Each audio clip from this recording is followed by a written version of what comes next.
Yeah, I think we can start. Okay, so where did we stop? So we discussed about how to do batch updates with Monte Carlo and TD, and empirically we find that with the random walk example, at least, like, so TD is doing better than Monte Carlo. Yeah.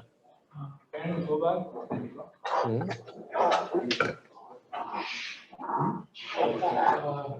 Why is TD RMS error increasing with more walks? That's kind of not Well, it depends on the step size, right? Like, so if you have larger step size, you can diverge because you're bootstrapping.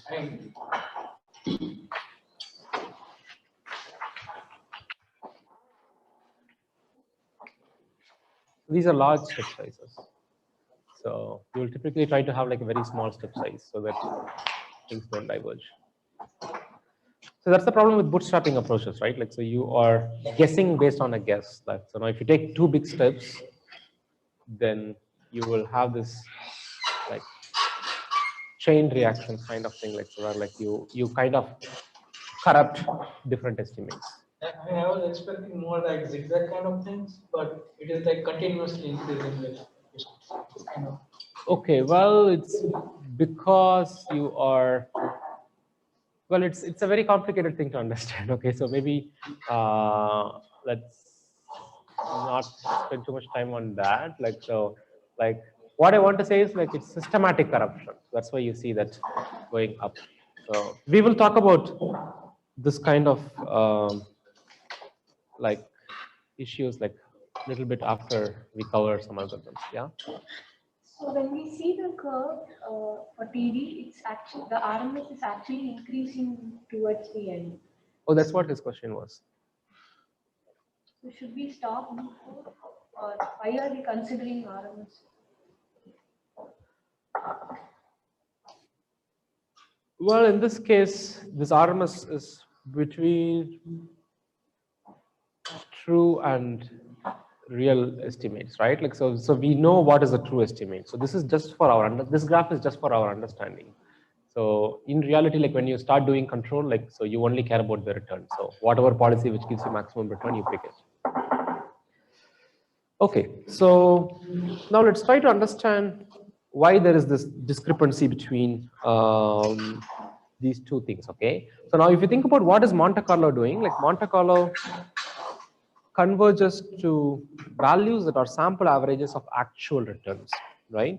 So these are kind of optimal in the sense that should have the minimum RMSC, right? Like, so you are doing sample average, you know that as you continue doing sample average, you're going to reach the true estimate. So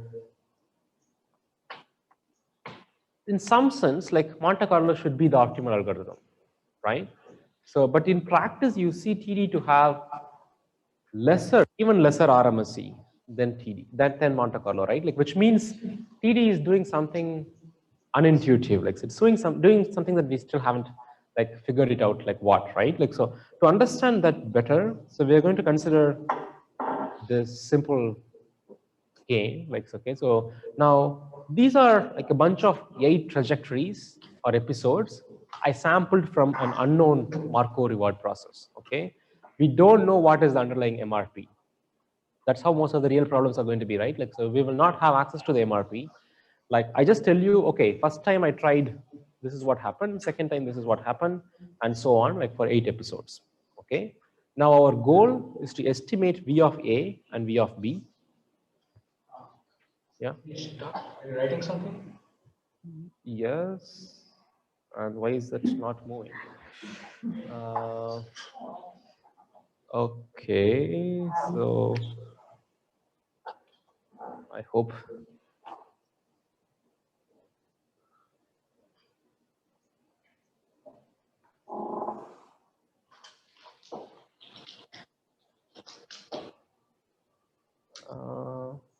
Okay.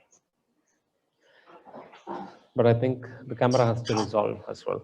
Okay, so I think, okay, so you did not see what I was writing before, so let me just. Okay, so let's also wait for a minute for the camera to resolve.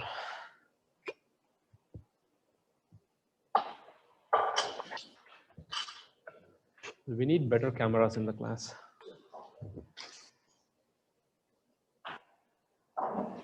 Every time I make abrupt changes, like it stops.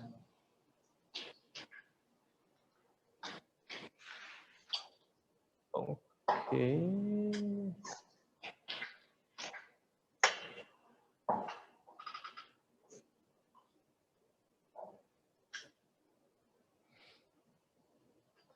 Okay, it's resolved. Okay, so in this case, like I'm showing you a bunch of 8 episodes that I randomly sampled from an unknown Markov reward process. Okay, so we don't know what is the true structure of the MRP.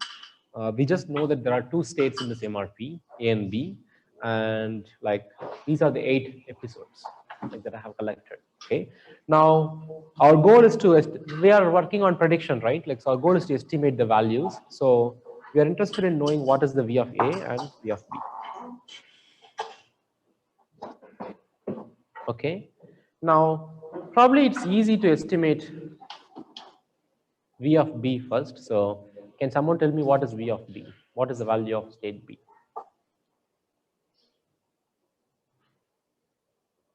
Well, I would like to see some answers in the chat as well. And here I want some Question: what is the first column and the second column? Oh no, these are just 8 different episodes. 1, 2, 3, 4, 5, 6, 7, 8. So like why don't I randomly pick? So you. So what do you think is the value of state B?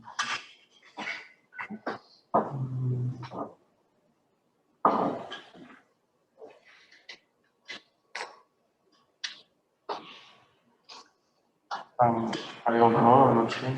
Sorry? I don't know, I'm not sure. Okay, anyone else? Yeah, you. You. Sorry, what? 6/8, right? Yeah, so basically like how do you estimate the value if you're doing sample return, sample averaging, right? Like so you have seen B 8 times and out of all the 8 times you received reward or return of 0. So return of 1 for 6 out of 8 times, right? Like so V of B is going to be 6/8 or 3/4. Okay. Now, what is value of A?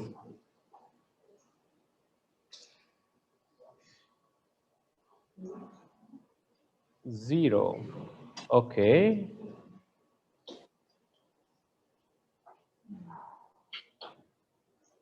Why is it 0?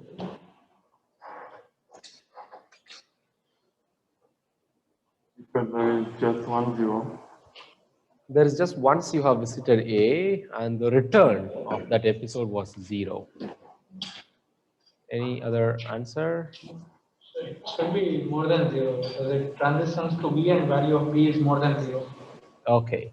So the second answer is it should be more than 0 because from A you go to B and the value of B is 3/4.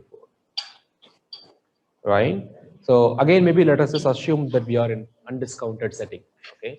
Whenever you want to do these calculations, we will assume undiscounted setting so that there is no discount factor, or discount is 1. Okay. Now, if I say discount is 1, and if you believe that A is moving from A is like deterministically going to state B, right? Then what would be the value of A? 3/4.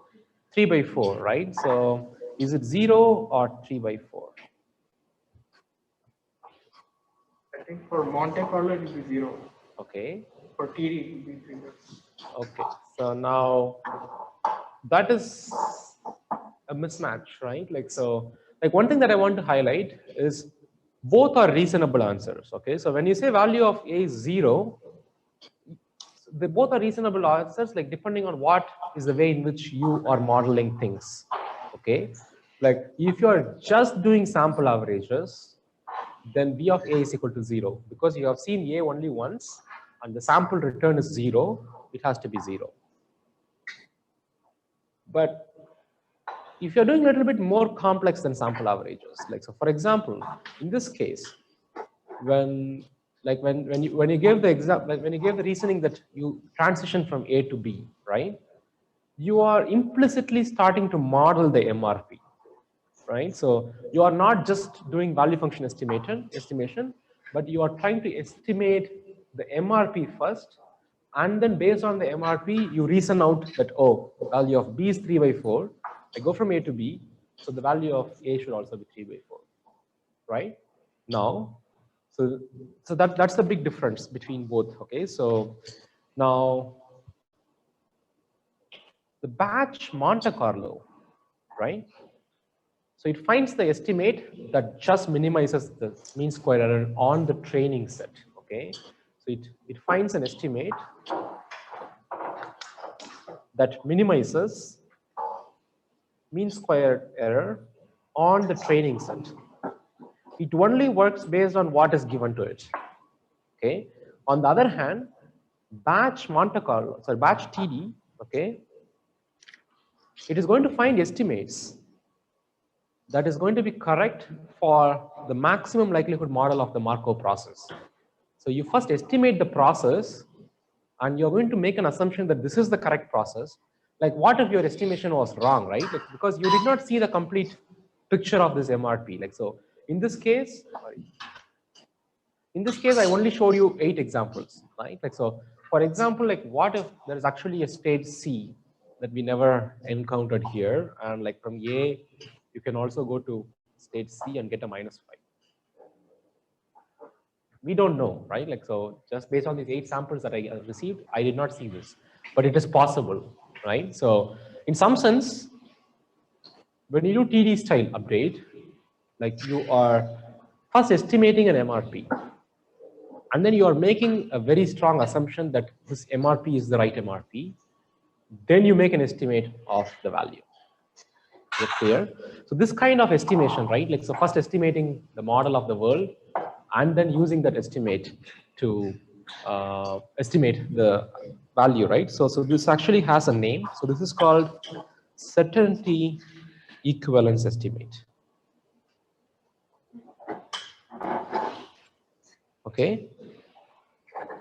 So it's called certainty equivalence estimate because in this case, you are assuming that the estimate of the underlying process was known with certainty rather than approximated. Like so, you're actually approximating the underlying process, right? Like so, it is just your wild guess that from A you always go to B. Like it's an approximation based on your experience. Now, if this approximation is wrong, TD is going to be wrong. Okay, so then Monte Carlo is the conservative way to behave. But if this approximation happens to be true, then you can generalize to completely unseen situations, okay? So in some sense, Monte Carlo just focuses on the training set, but if you also want to take the machine learning analogy, like so TD is trying to generalize to even states that it has not seen so far, okay? So this is one reason why TD could be faster than Monte Carlo, like in learning, because it is also learning to generalize instead of just focusing on the training set. Is that clear? Okay, so now I think we had a lot of discussion about TD. So, and we also saw how to do TD prediction. Now we can get to the usual interesting stuff, which is how to do control with TD, right? Like how can I come up with a reinforcement learning algorithm, which is going to figure out the optimal action to take based on this idea of TD, okay? Now, as usual, we are going to start with on policy method, and then we go to off policy. So for on policy TD control, okay, so the algorithm that we are going to see is called SARSA. Okay, so now, so the basic idea here is like you have some state, okay, you take some action AT, and then you go to next state, ST plus 1, you also receive some reward RT plus 1, and then you take some action AT plus 1, and then you go to ST plus 2, and so on, right? So this is what my trajectory is, right? Like, so we know that when we are interested in control, state values are not very useful because, okay, why? Anyway, I should not recap everything by myself. So when in control, we are more interested, this is kind of like your final exam question as well. So in control, we are more interested in Q values than state values. Why? I want a fresh answer, like not people who have answered so far. People in Zoom, you can all answer simultaneously in chat. It's not like classroom. Yes. So for control, we want to choose the best action in the current state, so it's better to have a value that is kind of taking into account the actions. Yeah, so for control, like we are interested in choosing an action, so it's better to have Q function than S function. So that's the right answer, like because if you just have S, like if you just have the V function, then you need access to the dynamics of the world to decide what are the next states, right? Like, so on the other hand, with Q function, you don't need that one step look ahead, right? Like, so in this case, the first thing that we have to do is take TD and convert it into Q function update. Okay, it's actually very easy. Like, so we just need to change V to Q. Okay, so the update is going to look something like this: Q of ST comma AT is basically Q of ST comma AT plus alpha times RT plus 1, okay, plus gamma times Q of ST plus 1, AT plus 1, minus Q of ST comma AT. Is that clear? So all I have done is like I took the value function, like state value function update, like I just changed it into a state action value function update. Now, if ST plus 1 is terminal, then the Q function of ST plus, if ST plus 1 is terminal, then Q function of ST plus 1, AT plus 1 is going to be 0 for terminal state. Okay, is that clear? Now, so this algorithm is called SARSA because it kind of uses current state, action, next reward, next state, next action. Okay, you can see that this update equation uses ST, AT, then RT plus 1, ST plus 1, and AT plus 1, right? Like, so it uses state, action, reward, state, action for one update. So it's a nice acronym. So you can just call this as SARSA. Okay. Now, yeah, there were a couple of questions. A question? Go back to the tool that we wrote. Sorry, what? Go back to the previous page. Yeah. So the thing that you are multiplying with gamma, it's a Q function, right? That was supposed to be earlier, like with V, it was supposed to be a V function. Yes. And the relations between V and Q, it kind of makes me think that it's not really exactly the same thing. Yeah, they are not exactly the same thing. Yeah. So, well, like you're just in two different spaces, right? Like, so in that case, like you were in state space, like state value function space. Like, so here in Q value function space, like, and like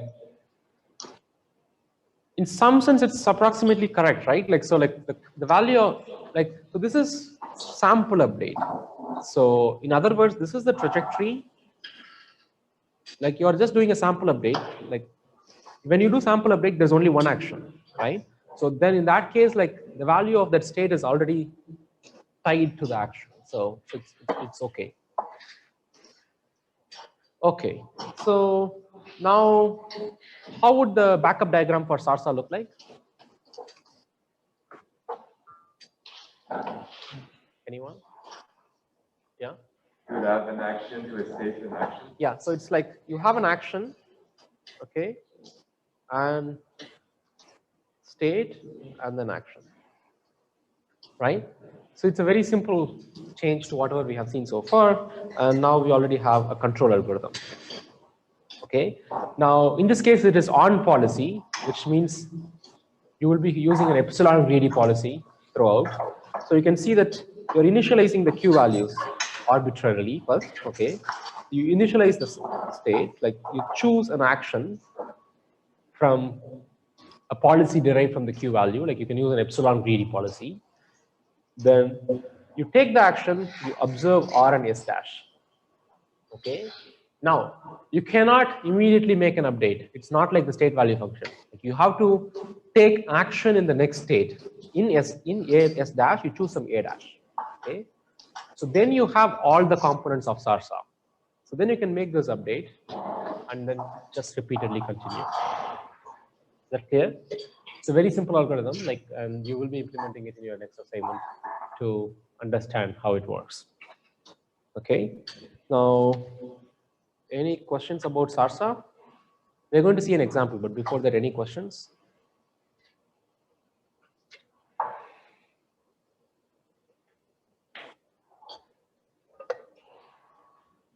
Okay, so now let's look at an example.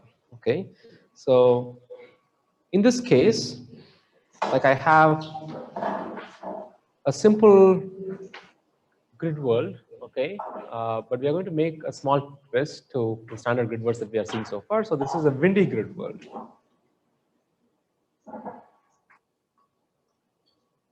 Okay, so what do I mean by windy grid world? Like, so here, like you have a start state. This is your start state. Your goal is to reach this state. Okay, so however, in the middle of the grid, there is some wind in action, which is going to move you up. Like if you reach that state, for example, if you are in this state, okay, the wind strength is 1, which means you take 1 step up, it's going to take you 2 steps up because it has an extra push. Okay, and here it is 2 steps up. Okay, so whenever there is a wind in the column, like it is going to, you try to move 1 step, but it is going to push you even more. Okay, so we are going to consider, as usual, undiscounted episodic setting. Okay, so where you're going to get a reward of -1 all the time until the goal is reached. So once the goal is reached, you get 0 and you terminate. Okay, so the goal, so if I set reward of -1 all the time except reaching the goal, now what kind of behavior do you expect? What would be the behavior of a return maximizing agent, right? Anyone?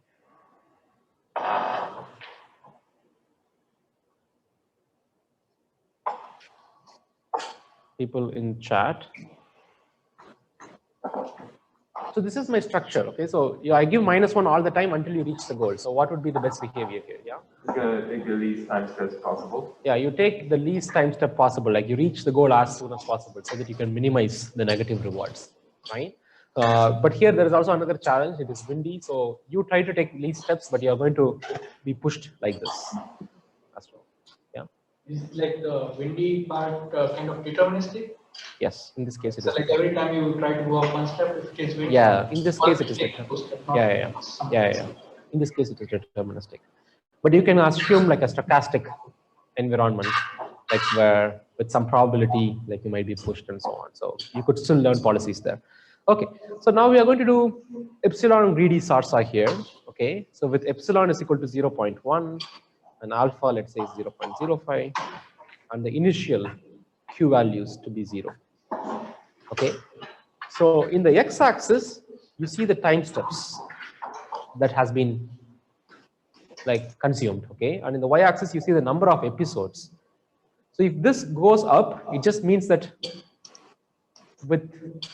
as time progresses, I'm doing more episodes. So the only way in which I can do more episodes is by reducing the time that I take to reach, right? So like, for example, if this curve is like this, then that means that I haven't learned anything much. Like, so like my episodes always take the same time. But here you can see that the episodes actually finish faster. That's why like it is growing exponentially, okay? And it just means that TD, like the SARSA algorithm here, is that has learned the optimal policy, okay? Now here is a question. Can I use Monte Carlo to solve this windy grid world?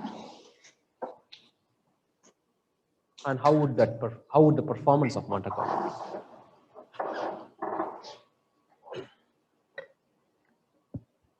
Know the terminal state. Sorry? You don't know the terminal state. But it's not like you don't know the terminal state. There is a terminal state, but the question is, will you reach the terminal state in every episode, right? Since that the windy effect is there, so Sorry? since we have that windy effect, Well, it is not just the issue of wind. Even if there is no wind, these kind of tasks are hard to solve with Monte Carlo, because imagine I have a policy which is doing this, right? I will never terminate, and this episode is going to go on forever. Even though it is an episodic task, it might look like a continuing task for Monte Carlo because I will never terminate, and there's no use in like continuing learning, right? Like so Monte Carlo cannot be used here, like, or at least you have to do a lot of care to avoid cycles and things and so on, right? Like, so on the other hand, T doesn't have any issues, like so, like even if you're doing this not infinite, like but loops, the TD is going to somehow figure out because its estimates are changing on the way. So eventually it will figure out what is the right thing to do. Is that clear? Okay, so now that we have seen an example on policy TD, which is SARSA, so let's look at an off policy TD control.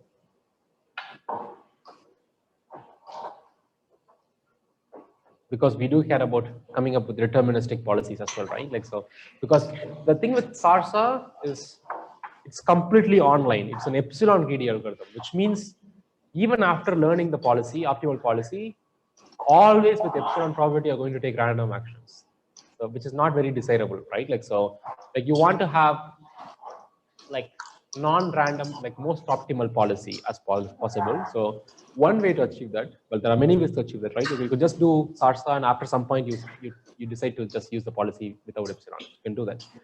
But the other way to do that is through off-policy methods. Like so, we're going to see an off-policy TD control algorithm, okay? So which is called Q-Learning,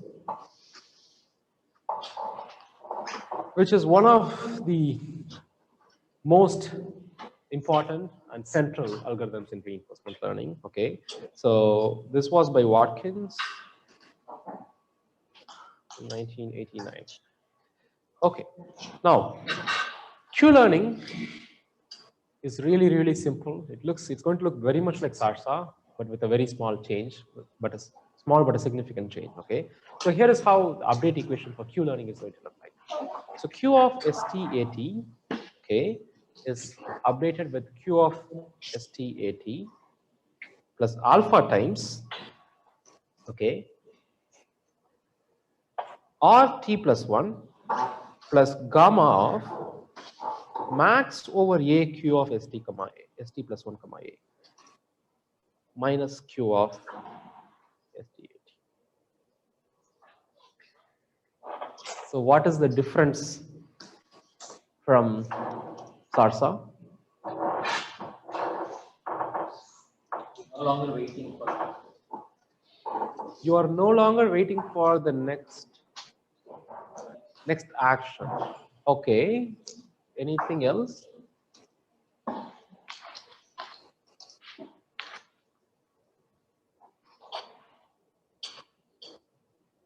Anything else? Well, in terms of the equation, the big difference is max, right? So you did not have this max function in SARSA. Like on the other hand, you have this max function, which is linked to the answer, like which is you no longer wait for the next action, right? So now the next action is dependent on the policy, right? So by doing this max here, we are kind of decoupling things. So now this update equation directly approximates Q star, and it is independent of the policy being followed. Okay, you can follow any policy, but this is just a max function, right? So it's independent of the policy. So the big advantage here is like you can use like a epsilon greedy algorithm, or you can use any stochastic policy that you want, but you are automatically learning a deterministic policy here. Hence, it's off policy. Is that clear? Now, can someone tell me how the backup diagram for Q-Learning would look like? To remind you, for SARSA, the backup diagram is this. Yeah? Okay, so I think she answered first. I start with the state. You're starting with, You start with an action, okay. reach the state, Yeah. consider all the next action, take the max. Okay, so you consider all possible next actions, right? And you do a max operation. So we have seen max operation before in value iteration, right? Like, so it's just something like this, right? So this is the background diagram for Q-learning, okay? Now the algorithm itself is very simple. Okay, so, well, here's the nice thing about your second assignment. You just implement one algorithm, you change every line, you're going to get new algorithm like so. You just change the update equation. Like you move from SARSA to TD, sorry, SARSA to Q-learning, right? So in this case, you can see that this looks exactly like the previous one, except for the fact that you don't need to wait for A dash and you do this update. So now you don't need to wait for the next step to complete. After the current step, you reach the next state. Even before taking the action, you can update your Q function. Is that clear? So, okay. So now we have seen two TD algorithms like SARSA and Q-learning, right?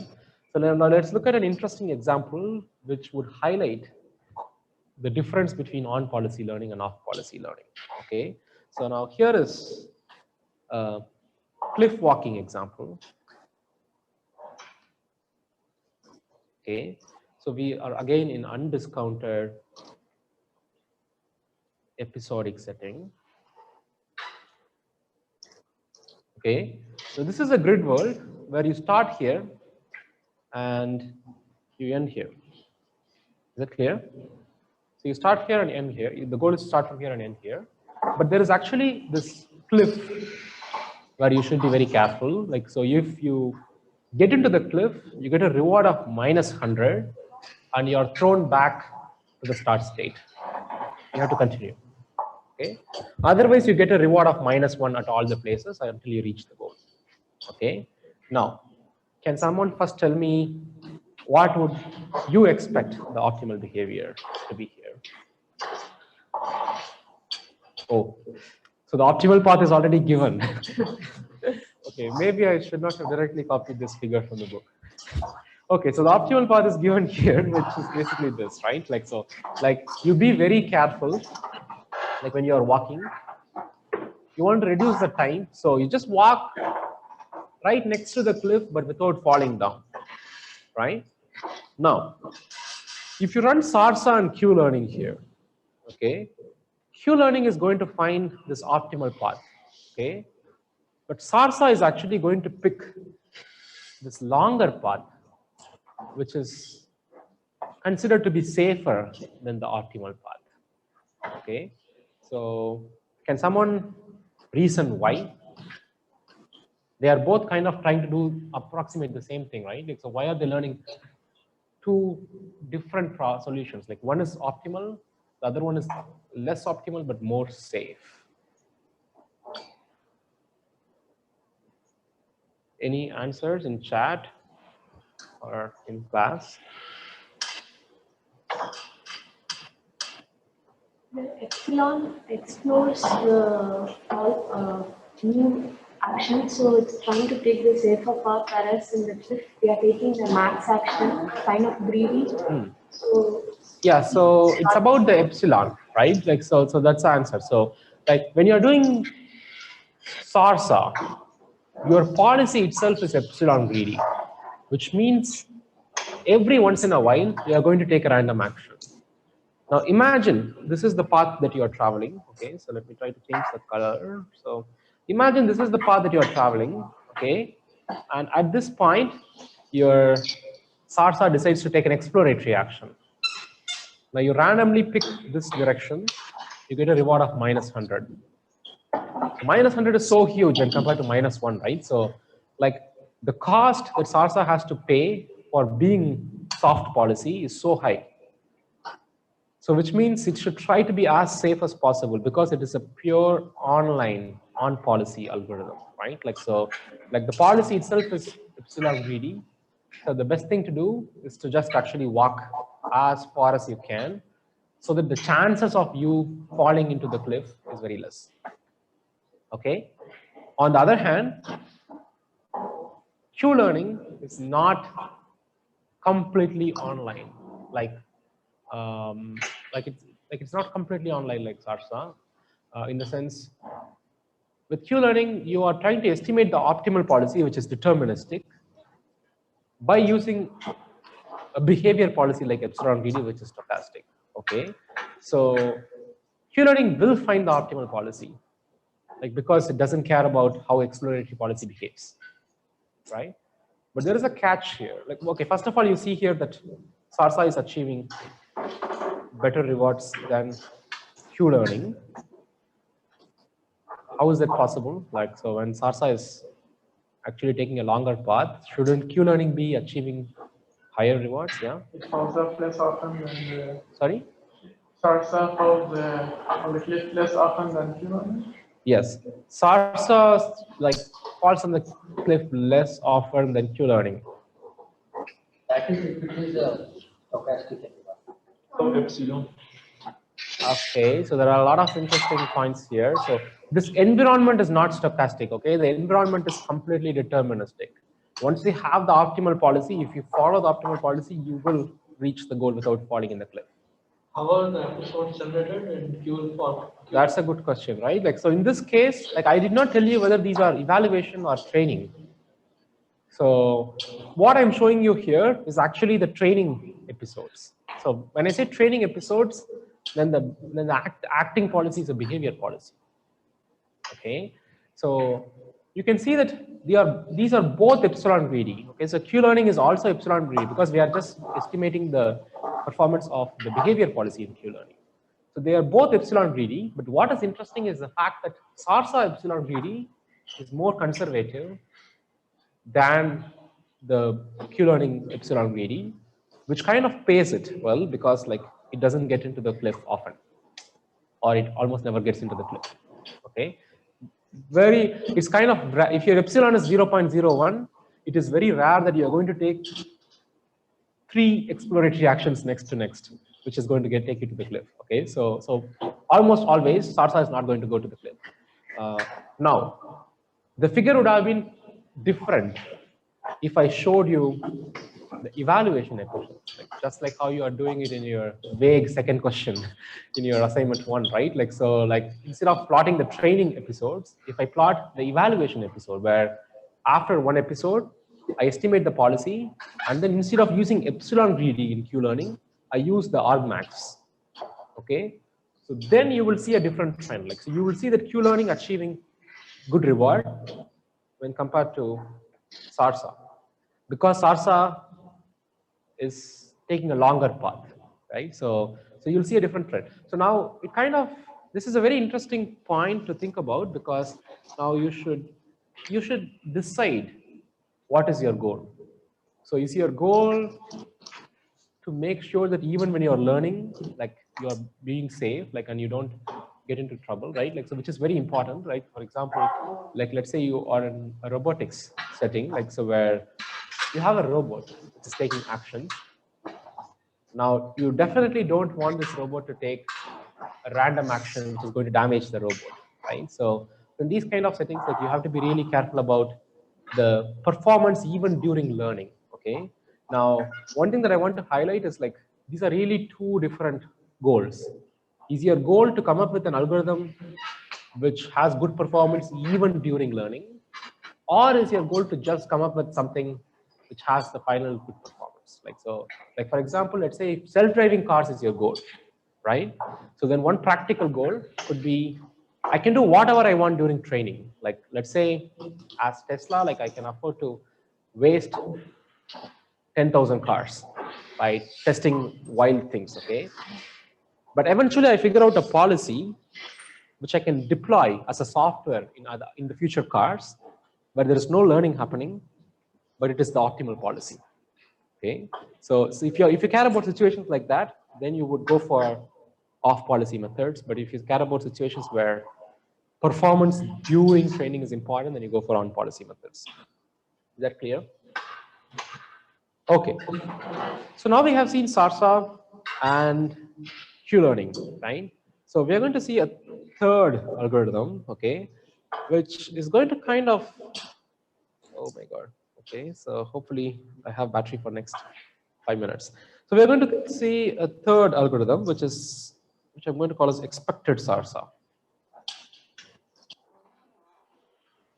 Okay. Now consider this update rule. Q of st comma at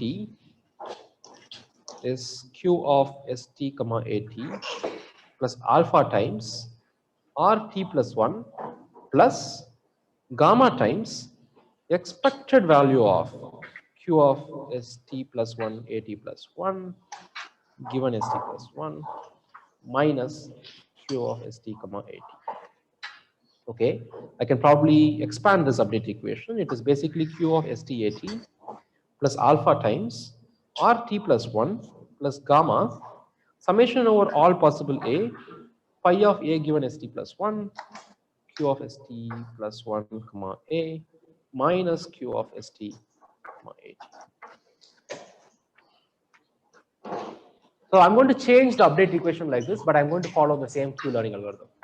Okay. Now what is the difference?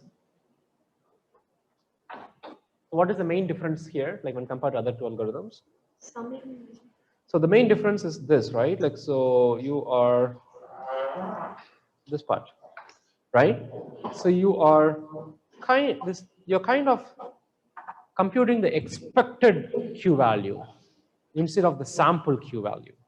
So both Q-learning and SARSA were using sample Q-learning, like Q value. In the case of SARSA, you just took the next state and action. In the case of Q-learning, you had a sample, but it was an argmax, right? So here you're taking an expectation. Or in other words, this algorithm is going to move in the same direction as SARSA, but in expectation. Okay, that's why it's called expected SARSA. Okay, question? Yeah, no, I think this was kind of more close to the part that is multiplied with gamma. It is more close to the V function. That was my previous question for SARSA. Oh, So previously yeah, it was just Q. yeah. That's true. Okay, so now in this case, can someone tell me what is the backup diagram? How would the backup diagram look like? So you will start with an action. You have a state. It's going to look very much like DP, right? So you're going to consider all the actions. No, you are not taking max. You're actually considering everything for update, okay? Now, there's going to be a little bit more computation than SARSA and Q-learning here because you're taking this expectation, okay?